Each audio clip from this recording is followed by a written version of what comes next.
ሰላም እንዴት አላችሁ? የኢትዮ ታይምስ ቤተሰቦቻችን ለሰዓቱ የተመረጡ አዳዲስ መረጃዎችን ይዘንላችሁ ቀርበናል። ከመረጃዎቻችን መካከልም ሰበር መረጃ ከመቀሌ ተሰምቷል። በመቀሌ ከተማ ከባድ ፍንዳታ አመሻሹን 3 ሰዓት ከ40 አካባቢ ተሰምቷል። የፍንዳታው መንስኤ በግልጽ ባይታወቅም የድሮን ጥቃት ተፈጽሞ ሊሆን እንደሚችል ነዋሪዎቹ ግምታቸውን አስቀምጠዋል። የቀድሞው የትግራይ ጊዜያዊ አስተዳደር ፕሬዝዳንትና የአሁኑ የጠቅላይ ሚኒስትር አብይ አህመድ አማካሪ አቶ ጌታቸው ረዳ በበኩላቸው በፖለቲከኛው ጃዋር መሐመድ ላይ ጠንከር ያለ ትችት ሰንዝረዋል። ይህ በእንዲህ እንዳለም የህወሓቱ ሊቀመንበር ዶክተር ደብረጽዮን ገብረ ሚካኤል የፌዴራል መንግስቱ የፕሪቶሪያውን የሰላም ስምምነት በመጣስ ወረራ ለመፈጸም የጦር ኃይልና መሳሪያ ወደ ትግራይ ድንበር እያስጠጋ ነው የሚል ክስ አሰምተዋል። በተጨማሪም ህወሓት ሁኔታው በከፍተኛ ፍጥነት እየተበላሸ ነው ሲል ገልጿል።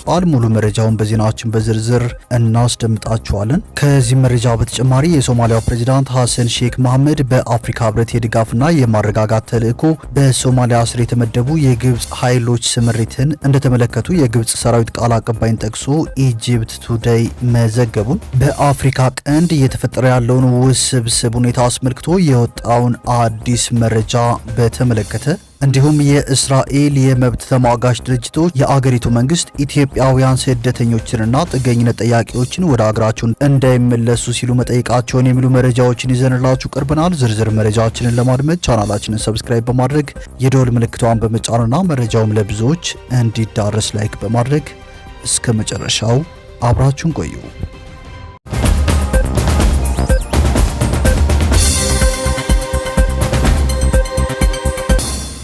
ወደ መጀመሪያው መረጃችን ስናልፍ ዛሬ ምሽት 3 ሰዓት ከ40 አካባቢ በመቀሌ ከተማ ከፍተኛ ፍንዳታ መሰማቱ ታውቋል። የፍንዳታው መንስኤ በግልጽ ባይታወቅም የድሮን ጥቃት ተፈጽሞ ሊሆን እንደሚችል ነዋሪዎቹ ግምታቸውን አስቀምጠዋል። የተወሰኑት ደግሞ የመድፍ ድምጽ ይመስላል የሚል አስተያየት ሰጥተዋል። በፍንዳታው ሰው ላይ ጉዳት ስለመድረሱ ይህ ዜና እስከተጠናከረበት ሰዓት ድረስ የታወቀ ነገር የለም። ነገር ግን ከፍተኛ ፍንዳታ መሰማቱን ነዋሪዎቹ ጠቁመዋል። ህወሓትም ሁኔታው በከፍተኛ ፍጥነት እየተበላሸ ነው የሚል መግለጫ ሰጥቷል። የአፍሪካ ህብረት የመሪዎች ጉባኤ ማጠቃለያውን ባከናወነበት የካቲት 5 ቀን 2018 ዓ.ም የህወሓት ሊቀመንበር ዶክተር ደብረጽዮን ገብረ ሚካኤል በትግራይ ክልል ያለው ሁኔታ አሳሳቢ መሆኑን የሚገልጽ ደብዳቤ ለህብረቱ አስገብተዋል። ህወሓት የአፍሪካ ህብረት የሰላም ስምምነቱ ባለቤትና ዋስ መሆኑን በደብዳቤው ባስታወሰ በዚህ ሰዓት ስምምነቱ እንዲከበር የማድረግ ፖለቲካዊና ሞራላዊ ግዴታ እንዳለበት በመግለጽ አሁን ያለውን ሁኔታ በዝምታ ሊመለከት እንደማይገባ አሳስቧል። በክልሉ ያለው ሁኔታ በከፍተኛ ፍጥነት እየተበላሸ መሆኑን የጠቀሰው ደብዳቤ ወቅታዊ ውጥረት ወደ ቀድሞ መጠነ ሰፊ ግጭት የመመለስ ከፍተኛ አደጋ ስላለው ጉዳዩ ቀጠናዊ የደህንነት ስጋት ተደርጎ ሊወሰድ እንደሚገባ አመልክቷል። በተጨማሪም ዳግም ወታደራዊ ቅስቀሳና ንቅናቄ መኖሩን የጠቀሰው ድርጅቱ በክልሉ ህዝብ ላይ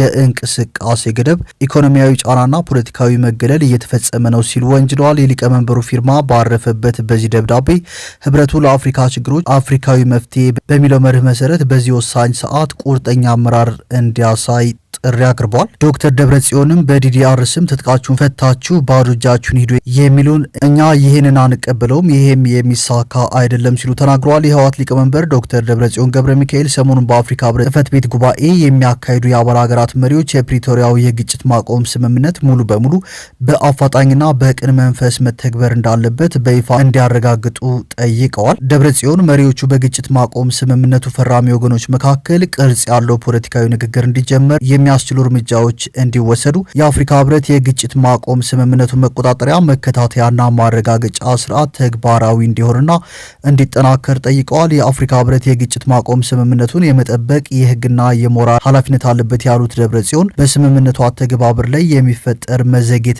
ብዥታ ይበልጥ አለመተማመንና አለመረጋጋት እየሰፋ እንዲሄድ ያደርጋል ሲሉም ተናግረዋል። ትጥቅ ፍቱ የሚለውን የፕሪቶሪያ ስምምነትም እንደማይቀበሉ ገልጸዋል። ይህ በእንዲህ እንዳለም የፌዴራል መንግስቱ ዳግም ወረራ ለመፈጸም ኃይል እያስጠጋ ነው ሲሉ ዶክተር ደብረጽዮን ተናግረዋል። የህወሓት ሊቀመንበር ዶክተር ደብረጽዮን ገብረ ሚካኤል የፌዴራል መንግስቱ የፕሪቶሪያውን የሰላም ስምምነት በመጣስ ወረራ ለመፈጸም የጦር ኃይልና መሳሪያ ወደ ትግራይ ድንበር እያስጠጋ ነው ብለዋል። ይህ በእንዲህ እንዳለም የቀድሞው የትግራይ ጊዜያዊ አስተዳደር ፕሬዝዳንትና የአሁኑ የጠቅላይ ሚኒስትር አብይ አህመድ አማካሪ አቶ ጌታቸው ረዳ በፖለቲከኛው ጃዋር መሐመድ ላይ ጠንከር ያለ ትችት ሰንዝረዋል። አቶ ጌታቸው ትችቱን የሰነዘሩት ጃዋር መሐመድ ሰሞኑን የኢትዮጵያ መንግስት በሱ በሱዳን ቀውስ ውስጥ እያሳየ ያለውን ተሳትፎና የያዘውን አቋም በመንቀፍ በሰጣት ተከታታይ ትንታኔዎች ላይ ተመርኩዘው ነው። አቶ ጌታቸው በጃዋር ላይ ያቀረቡት ትችት ማጠንጠኛው ጃዋር ለጠቅላይ ሚኒስትር አብይ አህመድ ያለውን የግል ፖለቲካዊ ተቃውሞና የአገሪቱን የረዥም ጊዜ ስልታዊ ፍላጎት ማደባለቁ ተገቢ አይደለም የሚል ነው። ጌታቸው ባነሷቸው ነጥቦች ኢትዮጵያ በሱዳን ጉዳይ ላይ በዝምታ ተመልካች መሆን አትችልም። ሱዳን ብትበታተን ከማንም በላይ ተጎጂዋ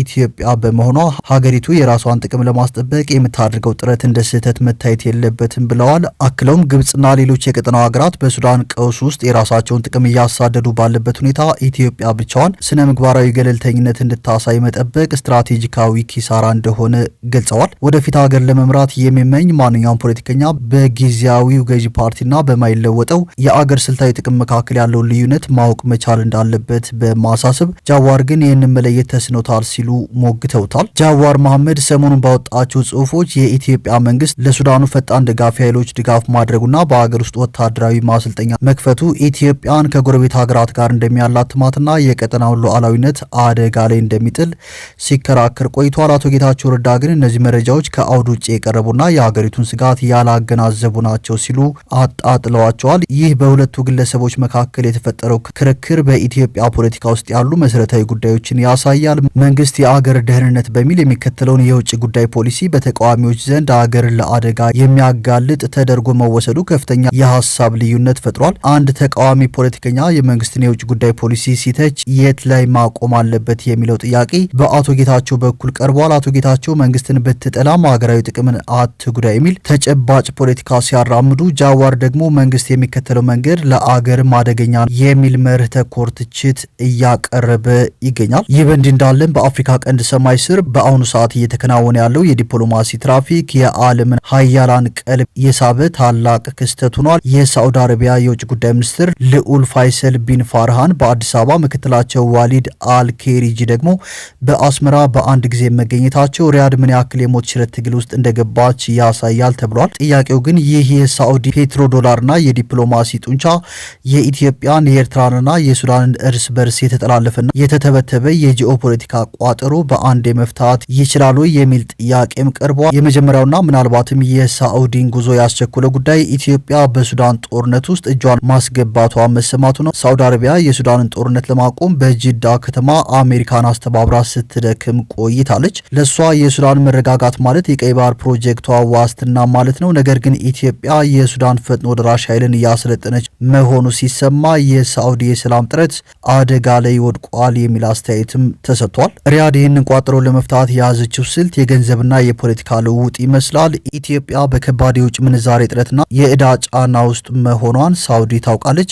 ልዑል ፋይሰል ለጠቅላይ ሚኒስትር አብይ የሚያቀርቡት አማራጭ የሱዳንን አማጽያን መደገፍ አቁሙ፣ በጅዳው የሰላም መድረክ ላይ ተባበሩን፣ በምላሹ እኛ የኢኮኖሚ ድጋፍ እናደርጋለን፣ እንዲሁም በዓለም አቀፍ መድረክ ከጎናችሁ እንቆማለን የሚል ሊሆን ይችላል የሚል አስተያየት ተሰጥቷል። ይህ ከተሳካ ሳዑዲ ኢትዮጵያን ከሱዳን ጦርነት በማውጣት ወይም ቢያንስ ሚናዋን በመቀየር የሱዳንን እሳት የማጥፋት እድሏ ታሰፋለችም ተብሏል። ሁለተኛውና እጅግ አስፈሪው ቋጠሮ በሰሜን ኢትዮጵያና በኤርትራ ድንበር ላይ የተደቀነው የጦርነት ስጋት ነው። የሳዑዲ ምክትል የውጭ ጉዳይ ሚኒስትር ወደ አስመራ መብረራቸው ጉዳዩ ምን ያክል ከባድ እንደሆነ ያሳያል። ፕሬዚዳንት ኢሳያስ አፈወርቂ ኢትዮጵያ ከህወሓት ጋር እርቅ መፈጸሟን እንደ ክህደት፣ የባህር በር ጥያቄዋን ደግሞ እንደ ወረራ አድርገው ይቆጥሩታል። ሳዑዲ አረቢያ ይህንን ውጥረት ለማርገብ የምትጠቀመው የዋስትና ካርድ ነው። ለኤርትራ የምትሰጠው መልእክት ኢትዮጵያ እንድትወራቸው አንፈቅድም፣ የባህር በር ጥያቄው በጉልበት እንደማይፈታ ከዶክተር አብይ ማረጋገጫ ወስደናል የሚል ሊሆን ይችላል የሚል አስተያየትም ተሰጥቷል። በተመሳሳይ ለአዲስ አበባ ደግሞ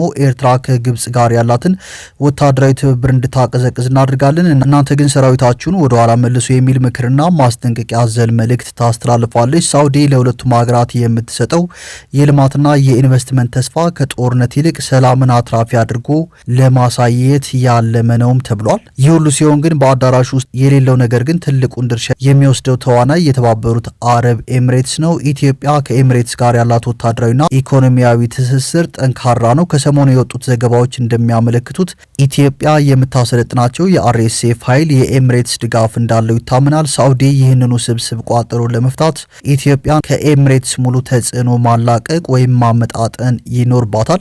የሳዑዲ ስትራቴጂ ኢትዮጵያን ከአንድ ወዳጅ ጥገኝነት ማውጣት ነው። ሪያድ ወደ አፍሪካ ቀንድ በሰፊው መግባቷ ለዶክተር አብይ አህመድ ሌላ አማራጭ ይሰጣቸዋል። ይህ ማለት ኢትዮጵያ ለኤሚሬትስ ብቻ ሳይሆን ለሳዑዲም ጆሮ እንድትሰጥ ያደርጋታል።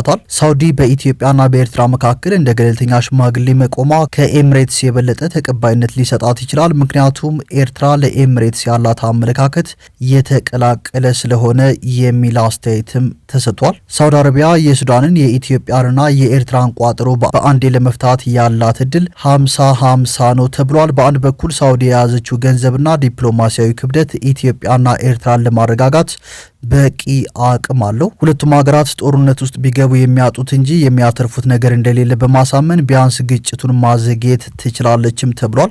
በሌላ በኩል ግን የጥላቻውና የጥርጣሬው ስር እጅግ የጠለቀ ነው የሚል አስተያየትም ተሰጥቷል። የፕሬዚዳንት ኢሳያስ ቂምና የጠቅላይ ሚኒስትር አብይ አህመድ የባህር በር ህልም በሳዑዲ ዶላር ብቻ የሚሽሩ አይደሉም ተብሏል። እንዲሁም በሱዳን ያለው የአርኤስኤፍና የኢትዮጵያ ትስስር ከጥቅም ባሻገር የህልውና ጉዳይ ከሆነ ሪያድ ይህንን ቋጠሮ ለመፍታት የምታደርገው ጥረት ጊዜያዊ ማደንዘዣ ከመሆን አይዘልም ተብሏል። ሆኖም ግን ሳዑዲ በአንድ ጊዜ በአዲስ አበባና በአስመራ መገኘቷ ቀጠናውን ከገደል አፋፍ ለመመለስ የተደረገ የመጨረሻና ወሳኝ ሙከራ መሆኑ አይካድም። ውጤቱ በንግግር ጠረጴዛው ላይ ብቻ ሳይሆን በድንበር አካባቢ በሚታየው የወታደሮች እንቅስቃሴ በሚቀጥሉት ቀናት የሚረጋገጥ እንደሆነም እየተገለጸ ይገኛል። ይህ በእንዲህ እንዳለም የሶማሊያው ፕሬዚዳንት ሐሰን ሼክ መሐመድ በአፍሪካ ህብረት የድጋፍና የማረጋጋት ተልዕኮ በሶማሊያ ስር የተመደቡ የግብጽ ኃይሎች ስምሪትን መመልከታቸውን የግብጽ ሰራዊት ቃል አቀባይን ጠቅሶ ኢጂፕት ቱዴይ ዘግቧል። በጦር ሰራዊቱ የስምሪት ስነ ስርዓት ላይ የግብጽ መከላከያና ወታደራዊ ምርት ሚኒስትር ጄኔራል አብደል ማጂድ ሳቅር፣ የጦር ኃይሎች ጠቅላይ አዛዥ ሌተናል ጄኔራል አህመድ ከሊፋና ከፍተኛ የግብጽ ወታደራዊ አዛዦች ተገኝተዋል። የጦር ኃይሉ ቃል አቀባይ እንዳስታወቁት ፕሬዚዳንቱ በጉብኝታቸው ሰዓት ለተልዕኮው የተመረጡት የግብጽ ወታደሮች ስላላቸው ዝግጅት፣ ትጥቅና ኦፕሬሽናል ዝግጁነት ገለጻ ተደርጎላቸዋል። የዝግጅቱ መርሃ ግብር ወታደራዊ ልምምዶችንና ለስምሪት የተዘጋጁ ተሽከርካሪዎችን ትርኢት ያካተተ ሲሆን ሰራዊቱ በተለያዩ የውጊያ ሁኔታዎች ውስጥ ዝግጁ ሆኖ እንዲገኝ ከፍተኛ ሙያዊ ስልጠና ማጠናቀቁንም ባለስልጣናቱ ገልጸዋል።